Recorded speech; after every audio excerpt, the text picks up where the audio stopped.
Hey, today we're gonna do an evil tier list of the Godfather characters. I'm sure you have seen the movie. It's too popular. Let's start. Vito. Vito Corleone, the patriarch of the Corleone crime family, deserves to be placed in the evil tier.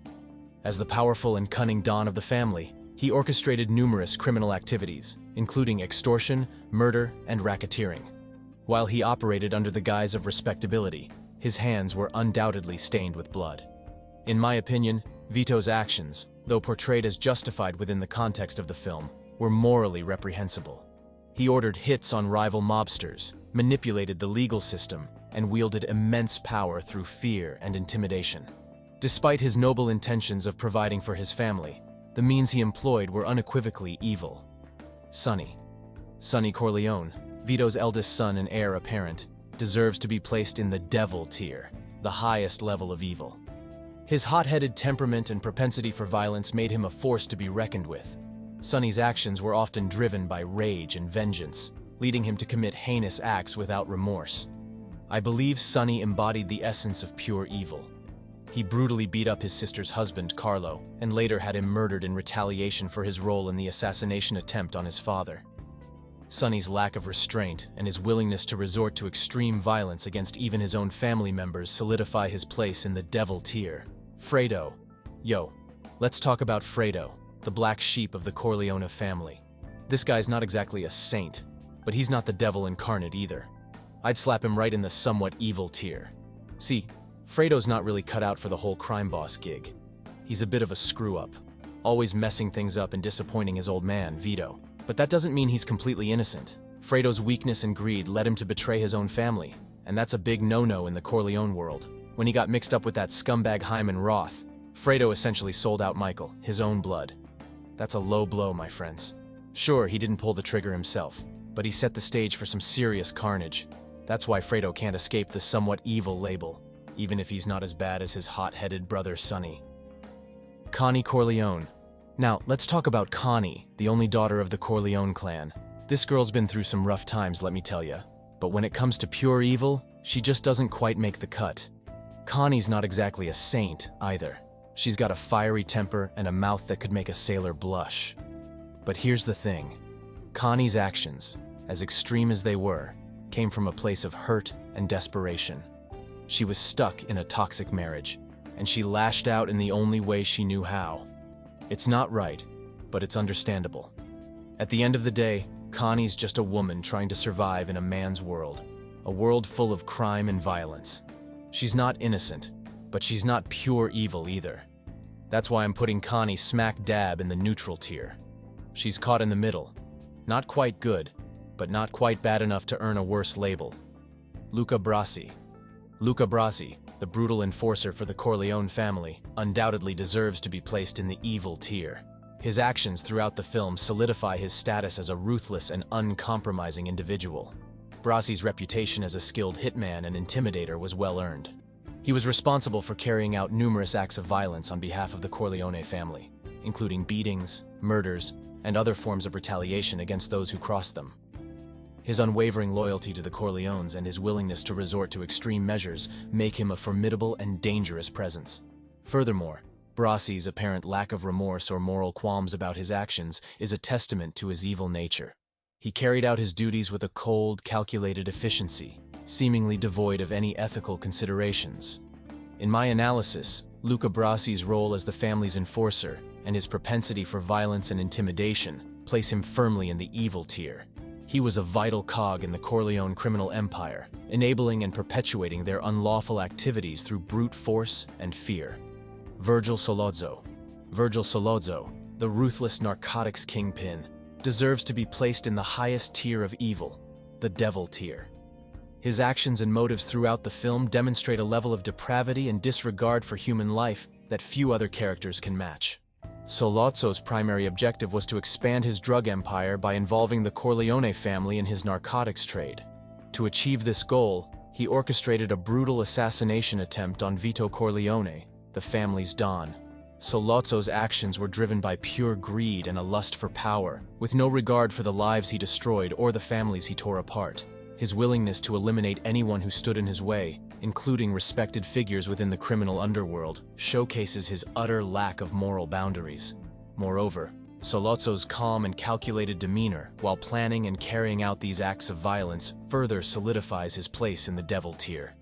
He exhibited a chilling detachment from the consequences of his actions, acting with a cold-blooded efficiency that is truly disturbing. Virgil Solozzo's role as a ruthless narcotics kingpin, his involvement in attempted murder and successful hits, and his complete disregard for human life make him one of the most evil characters in the Godfather saga. His actions and motivations epitomize the devil tier. Emilio Barzini. Emilio Barzini was a bad dude, and I mean real bad. This guy deserves to be in the top tier, the devil tier. He was the mastermind behind the whole plot to whack Vito Corleone and take over the family business. Barzini was a ruthless and cunning guy, always scheming and plotting. He didn't care who he had to step on or take out to get what he wanted. In my opinion, that's some seriously messed up stuff. The fact that he was willing to go after the head of another powerful family just shows how cold-blooded and evil he was. Barzini was all about power and control, and he'd do whatever it took to get it, even if it meant ordering hits on his own people. Let's not forget, he was also the one who set up the whole deal with Solozzo and the Tatalias to bring drugs into the mix. That's a whole new level of nasty right there. Drugs ruin lives, and Barzini was cool with that as long as he made a buck. Philip's Tatalia. Now let's talk about Philip's Tatalia. This guy's no saint either, that's for sure. I'd put him in the evil tier, just a step below the big boss Barzini. Tatalia was a made man, a capo in the Tatalia crime family. That means he was knee-deep in all kinds of shady business. Extortion, racketeering, you name it. He wasn't just some small-time crook, he was a big player in the underworld. But what really solidifies his place in the evil tier is his involvement in the plot against the Corleones. He teamed up with Barzini and Solozzo to try and take out Vito and take over the family's turf. That's a big no-no in the mob world, going after the head of another powerful family like that. Tatalia was all about greed and power, just like Barzini. He didn't care who he had to betray or what lives he had to ruin, as long as he came out on top. In my book, that's the definition of evil right there. Kay Adams. Kay Adams was an outsider to the Corleone family's criminal world, and for the most part, she stays firmly in the neutral tier throughout the movie. As Michael's fiancée and later wife, Kay was largely unaware of the true nature of the Corleone family business. She knew they were involved in some shady dealings, but she didn't seem to grasp the full extent of their criminal empire. For a long time, Kay tried to turn a blind eye to the family's activities, choosing to focus on her love for Michael and her hope that he would leave that life behind. In my opinion, this makes her a neutral character. She wasn't actively participating in any crimes, but she also wasn't doing much to stop them. However, as the story progressed and Kay became more aware of the brutal realities of the Corleone family, she started to distance herself from Michael and the life he had chosen. This could be seen as a moral stance, but it's still not enough to elevate her beyond the neutral tier. Kay's role was mostly as an observer and a voice of reason, trying to steer Michael away from the darkness that consumed his family. But at the end of the day, she didn't take any significant actions to truly challenge or dismantle the Corleone criminal empire. So yeah, while Kay Adams was a relatively innocent bystander caught up in the Corleone family's world of crime and violence, she doesn't quite reach the level of being classified as good or evil. She's firmly planted in the middle ground, making her a neutral character in my tier list. Peter Clemenza. Now, Peter Clemenza was a tough cookie. This guy was a made man, a capo regime in the Corleone family. That means he was high up in the ranks and had his hands in all kinds of shady business. Clemenza was responsible for some serious stuff, like carrying out hits and overseeing the family's various rackets. He wasn't just some small-time crook, he was a major player in the Corleone crime empire. What really solidifies Clemenza's place in the evil tier is his willingness to do whatever it took to further the family's interests. He didn't seem to have any qualms about roughing people up, extorting businesses, or even whacking guys when necessary. In my opinion, that kind of cold-blooded attitude and disregard for human life is a hallmark of true evil. Clemenza was all about loyalty to the family, no matter how dark and twisted that loyalty might be. Moe Greene. Now, Moe Greene was a different kind of character altogether. This guy was a businessman first and foremost, running a big casino operation out in Las Vegas. While Green was definitely involved with the mob and had ties to the Corleones, he didn't seem to be as deep into the criminal side of things as some of the other characters. Sure, he was greedy and probably had to bend a few rules to get his casino empire up and running. But from what I could tell, Green wasn't out there ordering hits or running protection rackets. He was just trying to make a buck, even if he had to rub shoulders with some unsavory characters. In my opinion, that puts Green squarely in the neutral tier. He wasn't exactly a saint, but he wasn't outright evil either. He was just a businessman looking out for himself, even if that meant getting mixed up with the mob. Salvatore Tessio. Salvatore Tessio was a made man, a capo in the Corleone family. This dude was deep into the criminal life, and he deserves to be in the evil tier for sure. Tessio was a trusted ally of Vito Corleone for years, but he ended up betraying Michael and the whole family in one of the biggest backstabs ever. He secretly teamed up with Barzini to try and take over the family business, even setting up a hit on Michael himself. In my opinion, that kind of betrayal of your own blood is about as low as it gets. Tessio was willing to turn on the people who trusted him the most, all for a shot at more power and money. That's just plain evil if you ask me. And let's not forget, Tessio was no stranger to violence and criminal activities even before the big betrayal. As a capo, he was involved in all sorts of shady business like extortion, racketeering, and probably even ordered a few hits himself. So yeah, Tessio might have seemed like a loyal soldier on the surface, but underneath, he was rotten to the core. His greed and hunger for power led him down a dark path, solidifying his place in the evil tier. Tom Hagen. Now, Tom Hagen is a different story altogether. This guy was the Corleone family's consigliere, their trusted advisor and lawyer. And while he was deeply involved in the family's criminal dealings, I'd say he falls more into the neutral tier. Hagen was a smart and level-headed guy, often trying to steer the Corleones away from outright violence and keep things running smoothly. He wasn't out there whacking people or running protection rackets himself.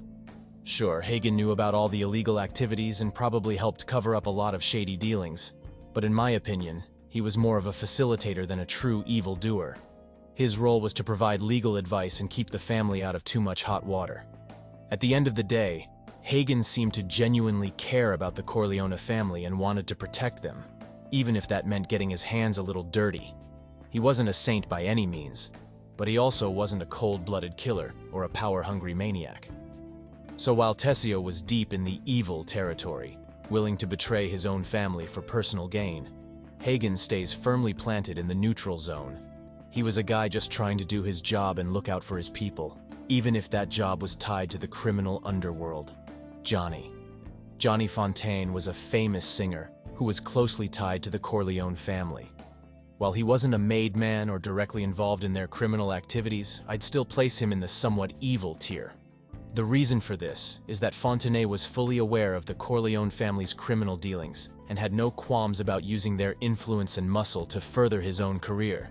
He essentially let the family bully and threaten people on his behalf, all so he could land a big movie role.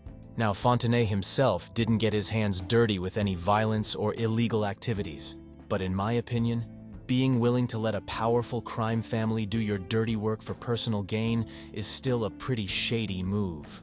Fontaine was selfish and greedy, and he didn't care how the Corleones went about making things happen for him, as long as he got what he wanted. That kind of casual disregard for the consequences of the family's actions puts him firmly in the somewhat evil category. Lampone. Rocco Lampone, on the other hand, was a full-blown evil character. This guy was a brutal enforcer and hitman for the Corleone family, and he didn't shy away from getting his hands dirty. Lampone was responsible for carrying out some of the family's most violent and ruthless actions. He was the one who took care of Luca Brasi when he became a problem, and he was also involved in the infamous hit on Virgil Soloo and Mark McCluskey, the crooked police captain. What really solidifies Lampone's place in the evil tier is his cold-blooded efficiency when it came to violence. He didn't seem to have any remorse or moral qualms about the brutal actions he carried out, as long as he was following orders from the Corleone family. In my opinion, that kind of unwavering loyalty to a criminal organization, combined with a willingness to commit acts of extreme violence without hesitation, is a clear sign of an evil character. Lampone was a dangerous and ruthless individual who played a vital role in the Corleone family's criminal empire. Finally, Michael. Michael Corleone's transformation from a seemingly decent guy trying to distance himself from the family business to the cold-blooded and ruthless Don of the Corleone crime family is one of the most compelling character arcs in the film. And by the end, there's no denying that Michael deserves to be placed firmly in the evil tier.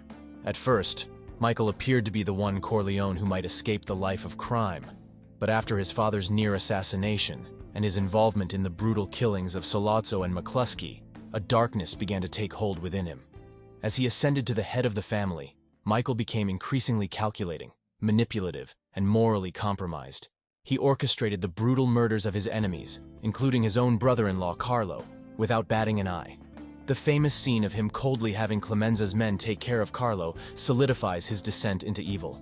Michael's actions were driven by a hunger for power, a desire for revenge, and an unwavering loyalty to the family's criminal empire, no matter how much blood had to be spilled. He embraced the life of a ruthless mob boss, leaving any semblance of morality behind. In my opinion, Michael's transformation from an outsider to the embodiment of evil within the Corleone family is a tragic and compelling story arc. By the end, he had become the very thing he once sought to avoid, making him one of the most complex and nuanced evil characters in the film. Carlo Rizzi, on the other hand, falls more into the somewhat evil tier. While his actions were certainly reprehensible, he wasn't quite on the same level of depravity as some of the other characters in the film. Carlo's primary sin was his role in setting up the assassination attempt on Vito Corleone. Driven by greed and a desire for power within the family, he conspired with Barzini and betrayed his own wife's family in a truly despicable way.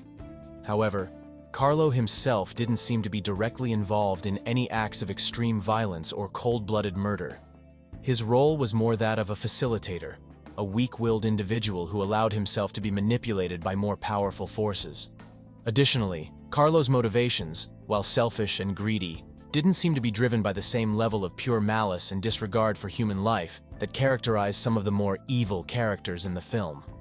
In my opinion, Carlo's actions were inexcusable and earned him a spot in the somewhat evil tier, but he wasn't quite as morally bankrupt or ruthless as characters like Michael Corleone, Barzini, or Sollozzo, and we are done.